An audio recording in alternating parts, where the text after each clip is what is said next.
খালেদা জিয়ার শারীরিক অবস্থা স্থিতিশীল রয়েছে বলে জানিয়েছেন তার ব্যক্তিগত চিকিৎসক ডক্টর AZM জাহিদ।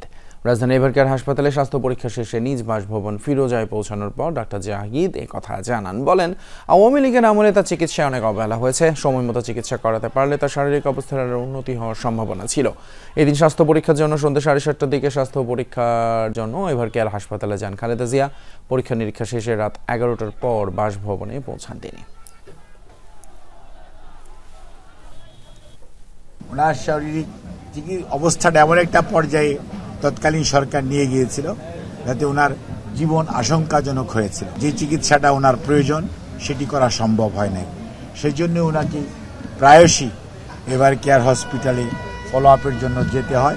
ওনার সুস্থতা ধরেন উনি তো কিছুটা ওনার সাপোর্টিভ এইড লাগে, বাট তারপরেও আল্লাহর কাছে লাখ লাখ শুকরিয়া, উনি মানসিক এবং শারীরিকভাবে ওনার অবস্থা স্থিতিশীল।